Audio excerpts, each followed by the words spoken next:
Thank you, Gerhild, for that wonderful prelude.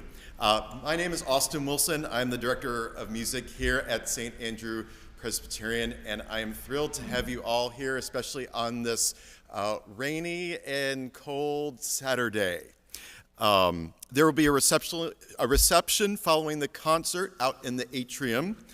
There will also be a free will offering going towards organ maintenance. There's a plate in the back, so give as you feel inspired. During the program, about a third of the way through, there's a hymn that Matthew Penning will be playing on. Please sing along. You will find that in the red hymnals in your pews.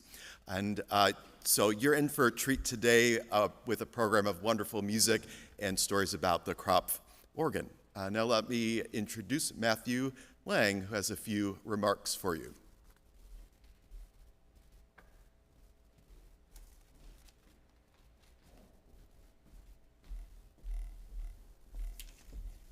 Hello, everybody. Thank you so much for coming on this kind of fall day. I don't want to alarm anybody, but I did listen to Christmas music on the way down here today, so get ready. It's coming. Thank you so much for coming. On behalf of the River Valley chapter of the American Guild of Organists, and on behalf of the American Guild of Organists nationwide, it's so wonderful to be a part of this program. We thank St. Andrew Presbyterian for hosting this beautiful instrument, and of course all the performers today and those that put so much time into planning this wonderful event.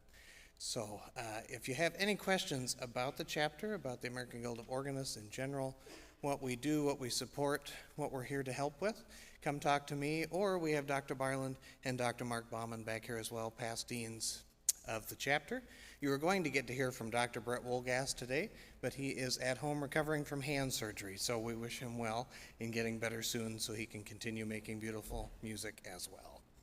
And we'll continue on with learning about the significance of this beautiful organ in the community and in the university.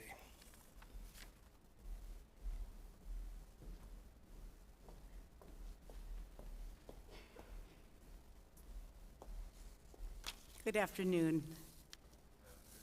Thank you to St. Andrews and the AGO for facilitating this beautiful celebration. I'm honored to be a part of it. Our family actually has a personal connection to St. Andrews. Years ago, in the old church, we were members. In fact, I was confirmed there. My dad was an occasional usher, an elder, and an occasional substitute organist on a not very good organ. He would have loved to substitute here instead. As you may know, my dad grew up in Germany, where he studied organ and played some of the instruments Bach would have known, Silbermann and others. These organs informed his tonal concept. He became a Bach fanatic and brought that love with him to the U.S. after the war, where he continued his studies. Now, I've been asked to step back a moment and digress to give you a little bit more of an understanding of what my dad went through during the war. He was drafted at 16 and ended up serving ultimately on the Russian front. And even though the war was over and the agreement had been that those German soldiers would be returned home, he was illegally captured and taken into Russian imprisonment, where his family thought he had died. He spent years working in the coal mines, building roads, and he recalled one story where he was up on a bridge and they were just being beaten and working, 18 hours a day, and a friend of his, also a captive, fell off the bridge and drowned. And this put a thought into my dad's head. This man who had been raised a Christian and lived it, he thought he needed to go. He couldn't survive this any longer. He went back to his cabin and a fellow bunkmate said, "Gerhard, when you leave tomorrow, reach under that pillow. I have something there for you." And in the morning, he reached under the pillow and pulled out a Bible that fell open to the words of Isaiah. "I have called you by your name. You are mine." And this struck him deeply, and he decided to stick it out. But for all he knew, this would be for life. So he was, not long after that, standing in the courtyard. The prison facility had a courtyard that had gravel that needed to be raked. Now, it is true also that the prisoners were graded in terms of their weight. And when prisoners had lost poundage, so they were only 75 pounds, they were no use to the Russians. So they were actually sent home by train because it wasn't worth it to them to feed these almost corpses, right?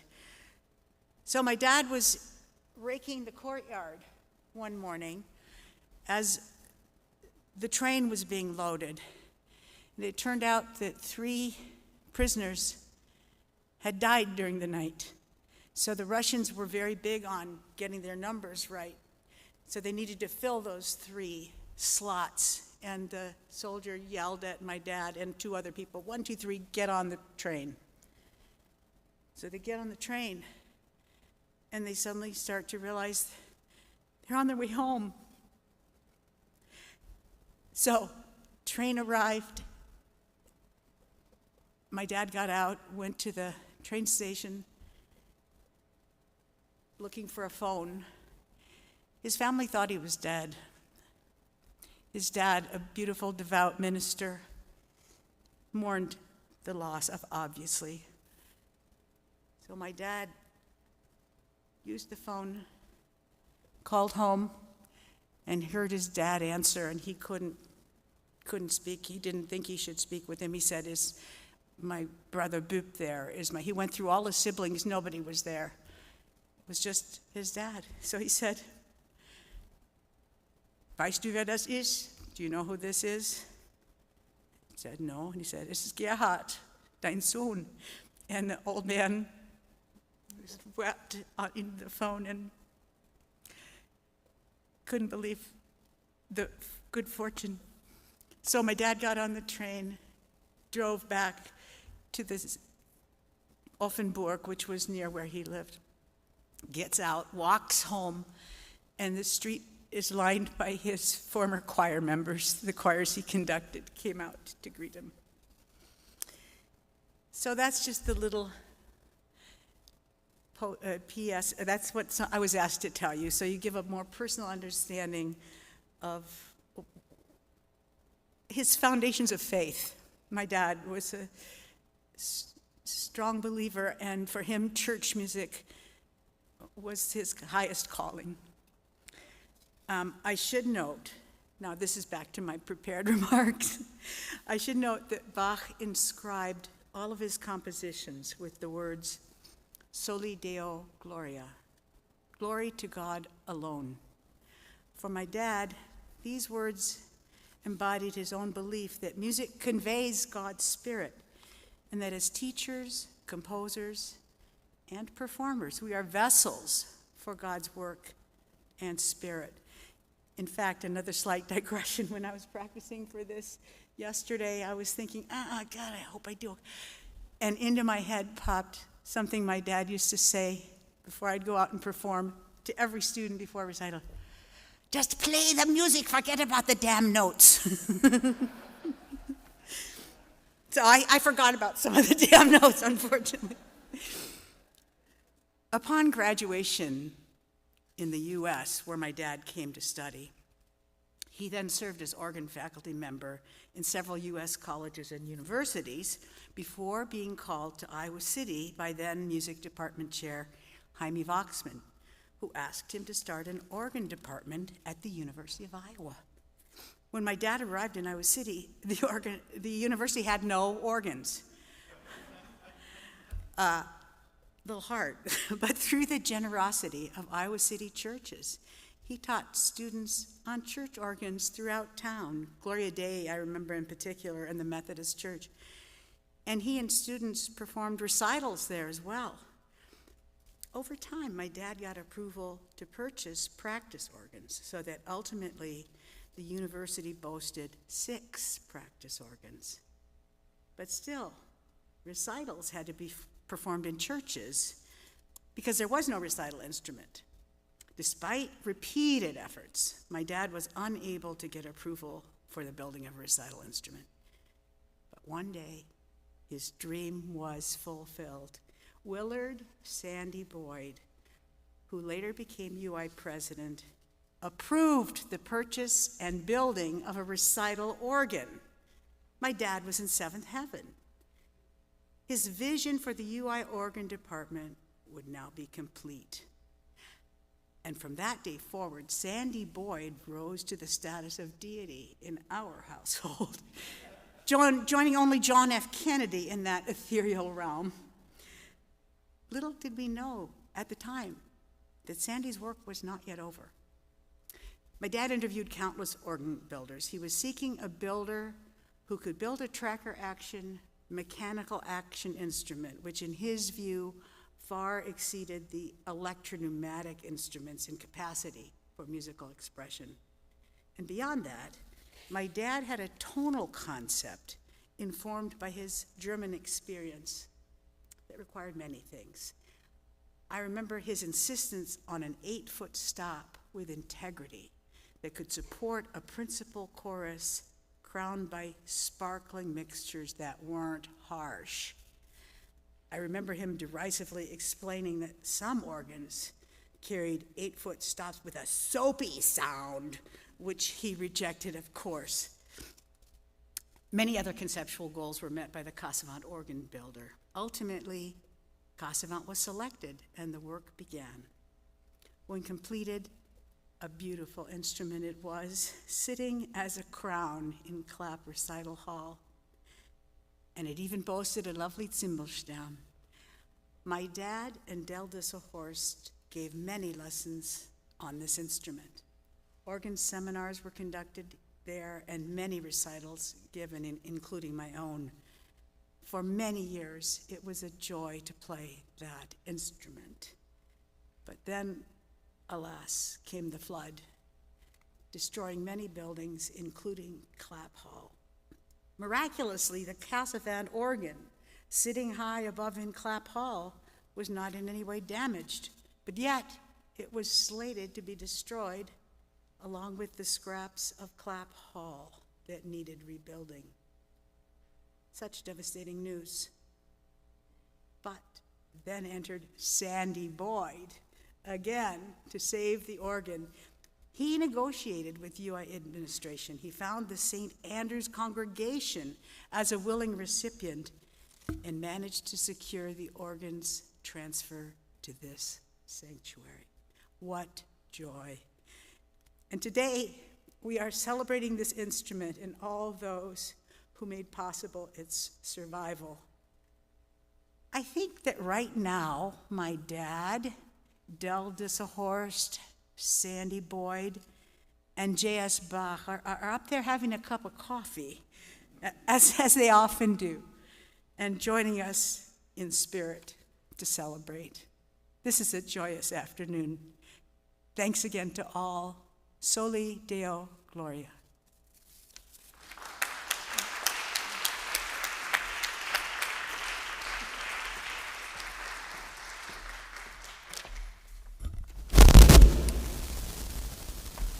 Touch that again.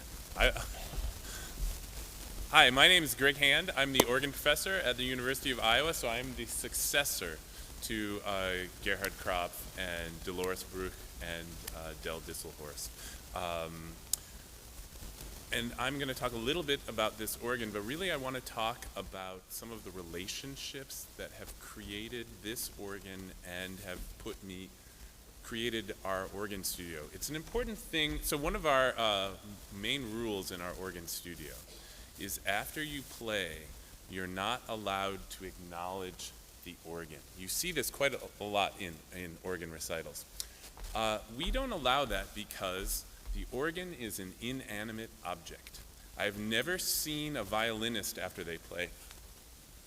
Clap for this. I've never seen a great woodworker ask everyone to acknowledge my drill, what great work it did. We talk about the people. It is an artist who makes the organ play, and organs need people to sound. They don't sound on their own, and they need people to design them. They need people to build them, and they need people to advocate for them. And so I want to talk a little bit about, well, I should mention something about the organ. We talk about this type of organ as a neo-Baroque organ, which means that when they were designing this, and when Gerhard Krapf was designing this, he was taking the principles of Baroque organs, but using it to make something new. This does not look like a Baroque organ. This is a new and exciting, like in 1971, this must have shocked people, this facade. Just like Gerhard Krapf's music, which you will hear very soon, is neo-Baroque. He took the principles of composition that he learned from J.S. Bach, but we're talking about counterpoint of prioritizing linear motion, and used that to make something completely new. And that's what we talk about neo-Baroque. This is not a copy of an organ, but it is taking old ideas and turning it into something completely new. I wanted to talk a little bit, so I'm the one who asked Gerhild to tell those stories because I've heard them before and they mean so much more than for me to tell you a little bit about the scaling of the 2-foot valve flute on this organ. And that's the important thing, is people matter more than organs, and relationships matter more. And I want to talk about one relationship that Gerhard Krapf had that completely changed the organ studio at the University of Iowa, and honestly, it probably would not exist if it weren't for Gerhard Krapf and what he did. So in the early 1970s, Gerhard Krapf had a student named Frederick Rahn, and Fred was diagnosed with cancer, and he was in the hospital for a long time. And what Gerhard Krapf did is he got his portable record player and a collection of Bach organ works, and he went every week to the hospital, and they would play these Bach chorales, and they would talk about the meaning of life, what this music meant. And hearing the story that Gerhild just told you, you realize that there was probably no one better qualified to help Fred Rahn, because he had been through so many similar things. And one thing I just thought of while Gerhild was talking about this is that it might not have been the easiest thing for Gerhard to be in the hospital and surrounded by death and sadness, because he had been a part of so much. But he did it anyways because it was the right thing to do. What happened is Fred Rahn died, and his family gave a small amount of money to the organ studio to just to help other students who maybe needed money to pay for a score, or maybe they were going to go to a convention or something like that and needed some money. It was a very modest fund, but over time they contributed to it. Fred Rahn's father was a financial planner in Chicago, and he had one client who loved how he had managed her estate, and she said, "Is there anything I could do to thank you for all your years of work?" And he said, "Well, you know, my son's fund at Iowa, if you could leave maybe like 1% of your estate to my son's fund, that would be great." And it turned out 1% of her estate was $2.4 million. And since then, the Rahn family has contributed quite a bit more. And that is one of the reasons the University of Iowa has one of the most flourishing organ studios in the country. As of 2023, we have 5% of all of the undergraduate organ majors in the United States right here. And that would not have happened without what Gerhard Krapf did. And he didn't do it because he knew it would someday save the organ studio. He did it because it was the right thing. I wanted to mention one other thing about relationships. You're going to hear 4 pieces by Gerhard Krapf. You're going to hear right away that this music sounds fantastic on this organ because this was the ideal Krapf organ. And the music that he wrote fits so perfectly here. I actually, I collect used organ music, and whenever I'm buying used organ music and I see something by Gerhard Krapf, I've just always bought it. So I have a stack about this big of Gerhard Krapf's music. And so when this came up, I just put my stack out and the students picked pieces that they wanted to play. I didn't assign any pieces. 3 of the 4 pieces you're about to hear turned out have a very close relationship to the University of Iowa and this organ. By the way, the students are going to play, please hold your applause until the end. They're not long pieces, and so all 4 of them play and they'll all take a bow together at the end. Julia's piece that she's going to play, this was dedicated to Daniel Moe, who was the director of choral activities at the University of Iowa. Lydia is going to play her toccata. That was dedicated to Del Disselhorst. And the balletto from the Partita for organ, this was dedicated to Fred Ron. So it's just such an honor for all of us to be a part of this organ and this celebration. So thank you so much for coming.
Hi, I'm Julia Harlow, coming to you from the College of Charleston in Charleston, South Carolina.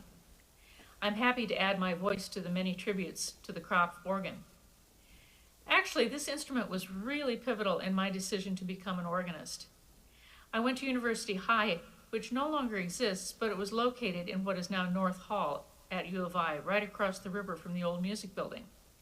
So I saw the building's construction right from the beginning, draining the lagoon, breaking ground, the noise of driving pilings into the ground for months, and the construction of Hansher Auditorium, Clapp Hall, and the music building, all right from my classroom windows. I had started organ lessons in January 1972, my senior year of high school, and I studied with Kirsten Sinistvedt, who was a DMA organ candidate at the time. And I had lessons on the little Schlicker in a practice room there at the music building. I think it was before my third lesson she said, "Come see this." And we went into Clapp Hall where there were open pipe crates, pipes, packing material all over the place, and the beginnings of the organ case set up above. That was late January 1972, and that's when I decided to become an organist. I studied with Del Disselhorst from 1973 to 77, and I had many lessons and gave my senior recital on the Cassavant. It was terrifying to give a recital there. It was a very large recital hall, a big instrument, playing all from memory, which was expected. I was an organ major from 1972 to 76, and had organ pedagogy and organ literature with Del, as well as improvisation and organ building with Dr. Krapf. We had organ seminar every Tuesday afternoon on the Cassavant, and playing in seminar was always daunting because there were so many graduate students and just 2 or 3 of us undergrads. So the bar was always set very high, and you really tried to do your best. I remember one anecdote about Del.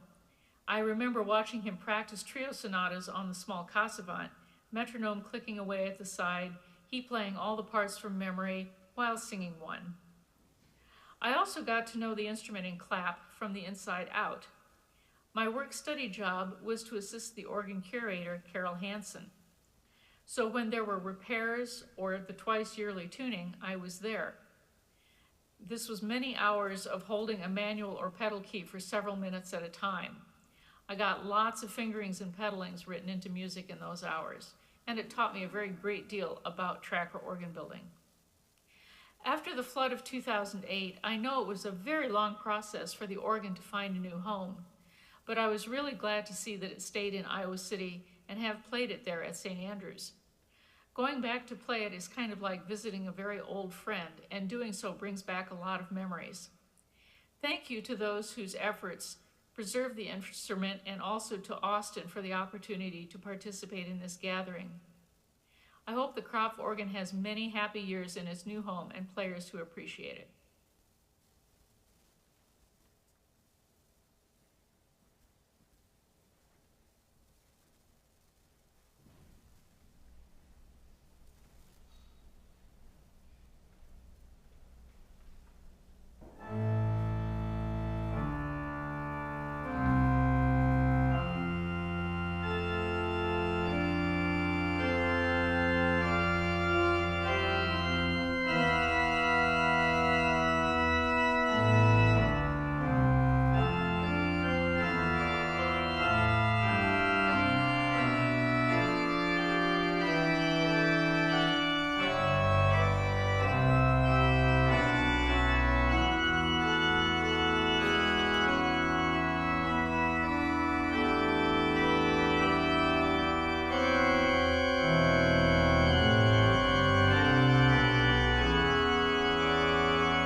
there any people from the organ committee that were a part of this project here?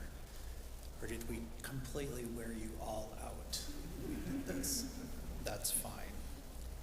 I'm Matthew Penning. I was director of music here for 20 years before moving on. And part of the biggest part of the tenure here was this project.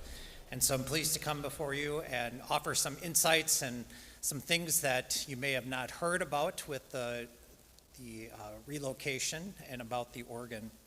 As Gerhard said, and I'm supposed to nod at Jeff, so. As Gerhard said, in 2008, it all kind of kick-started as far as our end of this project. Between 2008 and 2011, there was just this shroud of mystery behind the whole thing. Everybody, every once in a while, what about that organ that is in Krapf Recital Hall? What's going to happen with that? What's going to happen to Krapf Recital Hall? What's going to happen to Voxman and to Hancher? So it took many years for FEMA to decide what shall become of these buildings.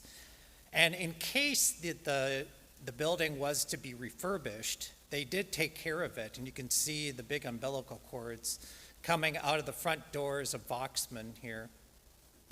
And that was in an attempt to try to maintain at least the environment in there in case this would have been renovated instead of demolished. So after many calls and knowing that FEMA had declared that it was going to be destroyed, we called around to a lot of places, including Sandy Boyd, as was mentioned earlier. People on the music faculty, no one knew nothing, no one knew anything.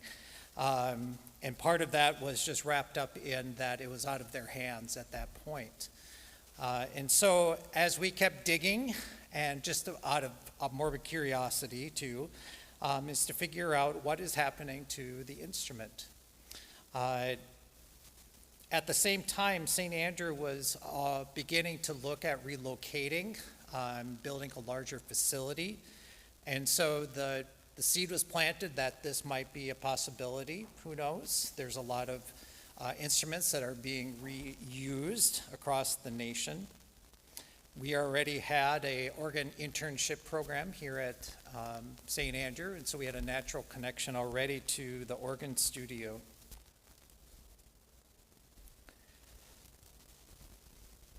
In 2013, Peterson Contractors, PCI, was awarded the organ, or awarded not the organ, but the whole facility to do the job. And they were basically told, whatever's inside that you can salvage, go for it. And so they started to pursue different avenues for that.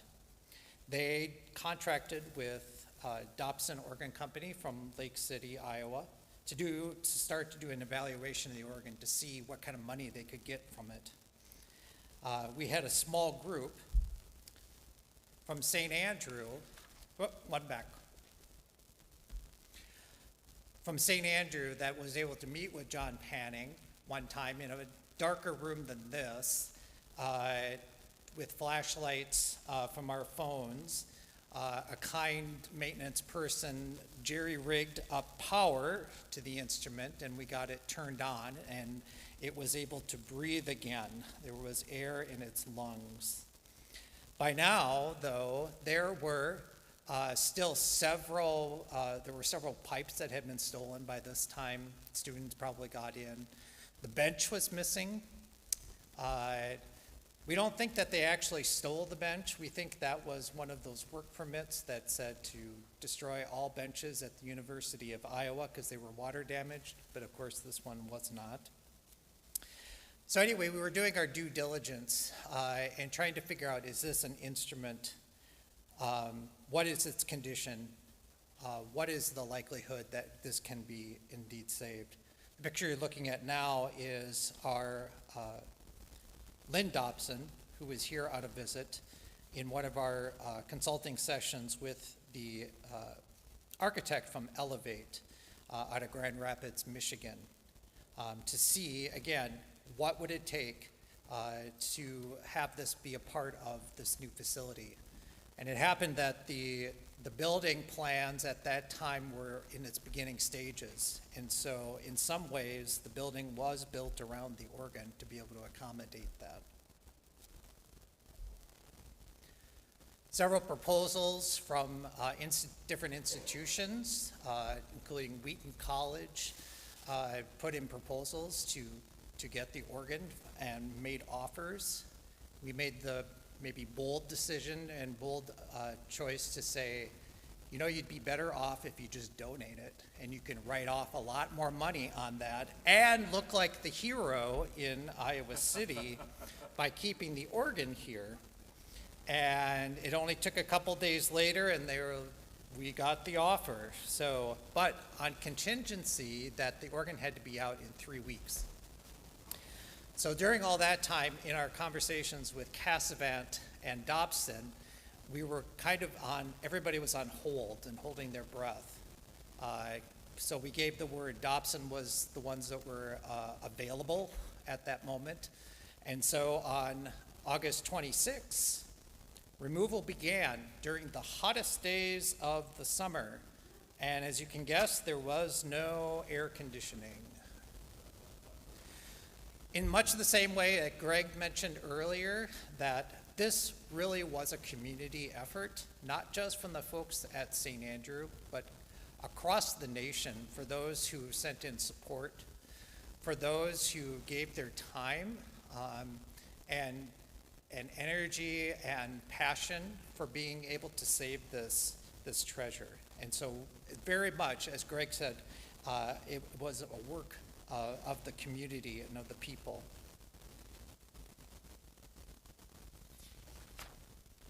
This is one of my favorite pictures because it shows Carol Hansen, who is handing a pipe to Dean Zener from Dobson.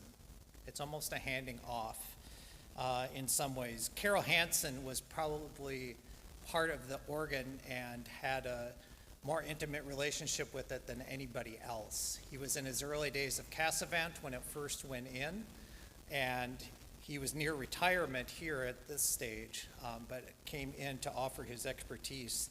And as any organ, it may be an inanimate object, as Greg said, but it's a living, breathing instrument too. So it has its peculiarities, just like we all do. And so Carol was able to offer insights into that. The one that I'll never forget was we always need to make sure to oil the Schwimmers. And at that point, I was like, what is a Schwimmer? We won't get into that.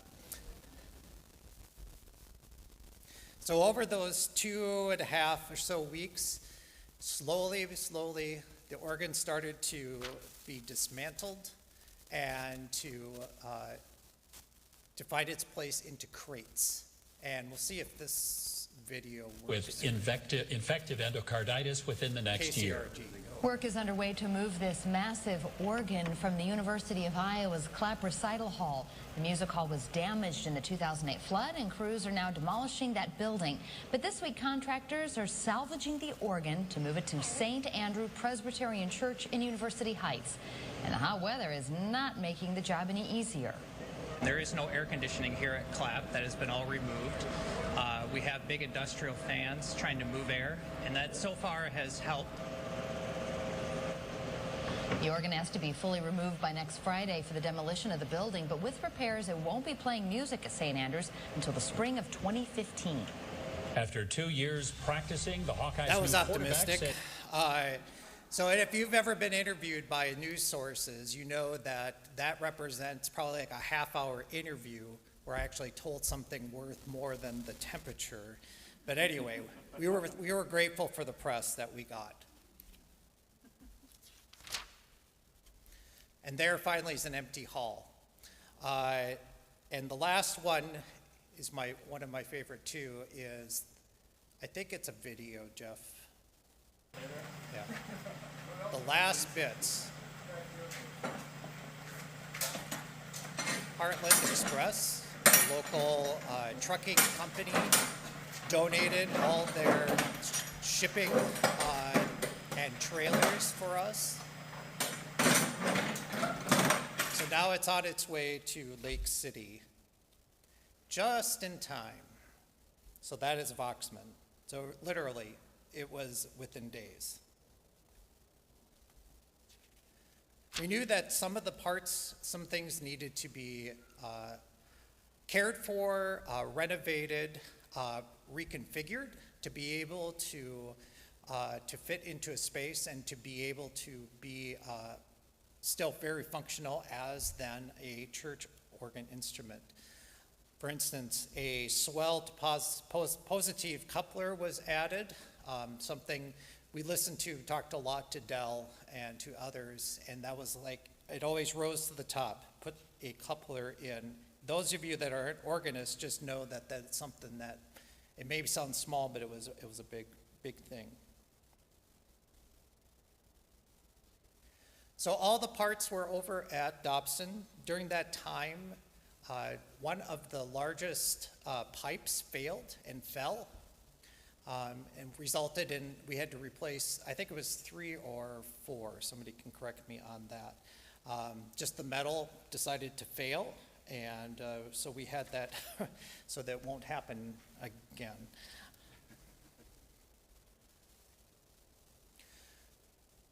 So if you see a picture of the organ as it looked in Krapf, some may not be able to tell much of a difference, but it was reconfigured slightly so that it wasn't quite as wide. And so there was work done to the instrument for that, as well as a good cleaning, finding all the bits and dust.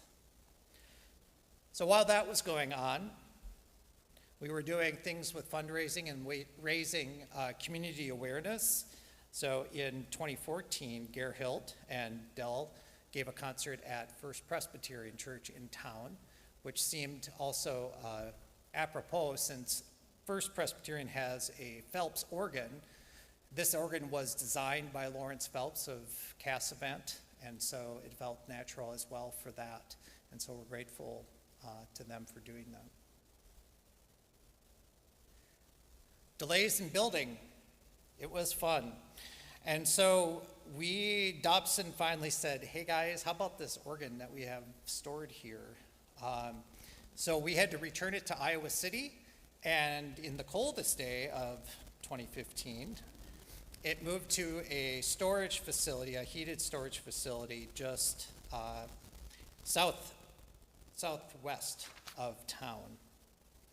We continued to make presentations in the community and keep tabs on what was happening in the building.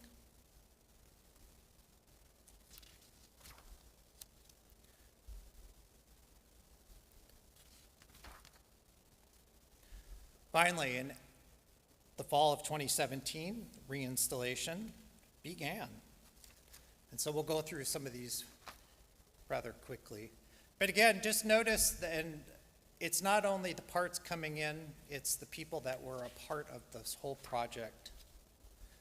And to also know that they had a hand in bringing the instrument back to life, but also in a way that seems extraordinarily fitting for an instrument like this that was designed by Gerhard Krapf. So the prelude for the hymn today, for instance, was something that he wrote. He was very much a practical church musician, knew exactly what the church musician needed, but wrote very quality pieces that endure.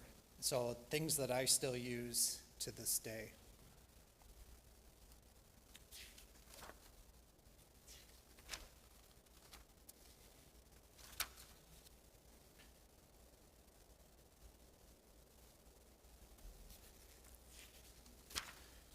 And the facades are finally in. There's no guts in there, though. There's no inside pipes, but it looks like it's completed. We did have a time lapse, so I wish it would have went in this fast.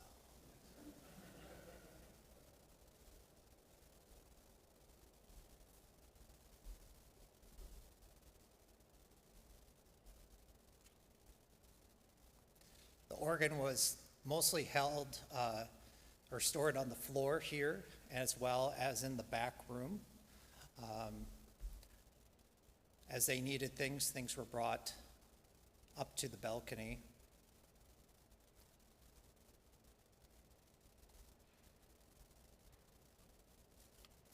One of the things that we realized through the whole process is the quality craftsmanship from it.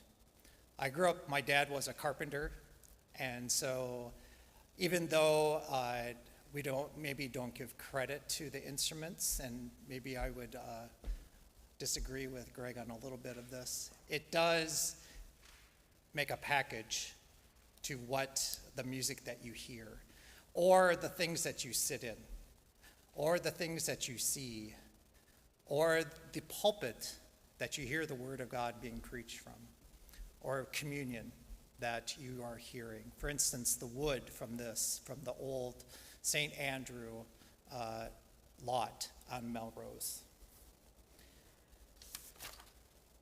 Oh, there it is already.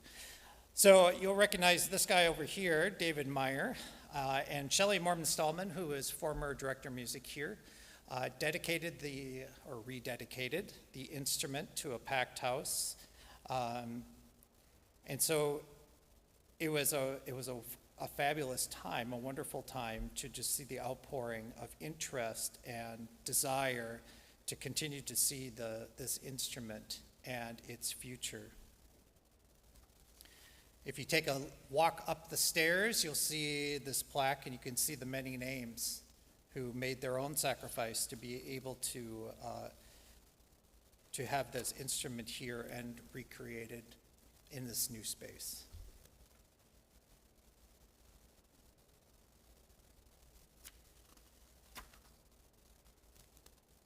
And I don't know if we have any time for questions. I mean, what I would say is, if you have any questions, come find me afterward.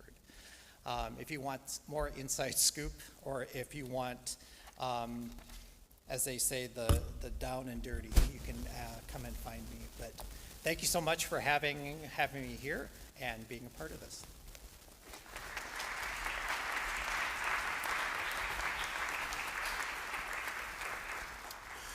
I forgot to mention earlier that both in the atrium and then right outside those side doors, there are photos and other artifacts from the history of the Krapf organ. So feel free to take a look at those after the program. So I have a few remarks. We've dwelt on the present and the past, and just I want to say a few things about the future. Our most recent former organist, Abby, recently stepped down to move back to Taiwan with her family. Luckily, we have a wonderful new organist by the name of Julia Vandertop, who played earlier today during this program, has an undergrad from Dordt University, and is a master's student in organ at the University of Iowa. So we have a really amazing legacy here, not just the specific instrument, but organ music in general. And on the other hand, I'm not sure if it's wise to treat the instrument or any organ as a monument or something fixed in the past. Certainly we have a history of great music, Bach, Krapf, other composers, but there's always, organ always adapts. And for me, there are a couple things to think about. One is attracting children and youth to the organ is essential to help the new generation of organists grow up. Certainly having a wonderful organ studio at the University of Iowa really helps Iowa City and our local area. So that's one. Something else that I was pondering is there's so many current wonderful and varied church music options that really expand what the organ possibly does. For example, here at St. Andrew and other worshiping communities, music from a wide variety of cultures are included. So how do we adapt the organ for not just Bach and Mendelssohn and all the great composers, but also expanding the tent to include to adapt to multiple different cultures, as well as different composers. I know there are a lot of wonderful women organists and women organist composers now, as well as composers of color. So really broadening the spectrum to what that the organ can do, as it is an extremely versatile instrument. And last but not least, I have a few thank yous to have. One is for Sally Casto for being in charge of the reception. Thank you very much for that. Partnering with the American Guild of Organists has been a delight. Also, thank you for Jeff Therese Carlson for doing the AV, and all of the wonderful performers and speakers we heard during this program. It's really the instrument is really amazing, and in part due to all of the people that have helped shape it along the way.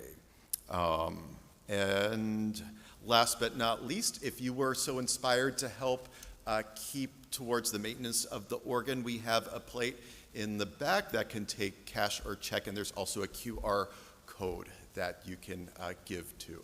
So I think, Matthew Lang, do you have some other remarks? And then I think we have Greg to close us out. Again, thank you so much for coming this afternoon.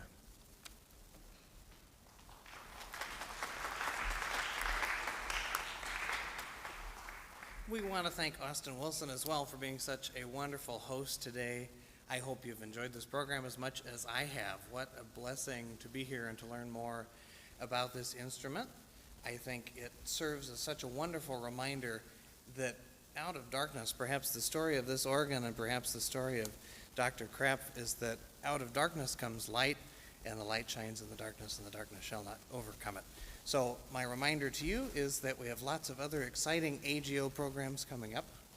You can come talk to me if you want to learn more about the chapter and what we do. And then I want to tell you that what you do matters. We live in a world that it seems like those floodwaters are always coming in, right? But when you share music, when you come and hear live music, when you support the music in spaces like this and around the state and around the country, you are doing good in this world. So continue to share that. Martin Luther said, as long as we live, there's never enough singing. And so keep singing, keep sharing your gift, and keep sharing love for the organ and for music and for people, because people and music are such important parts of this world. Thank you so much for being here today.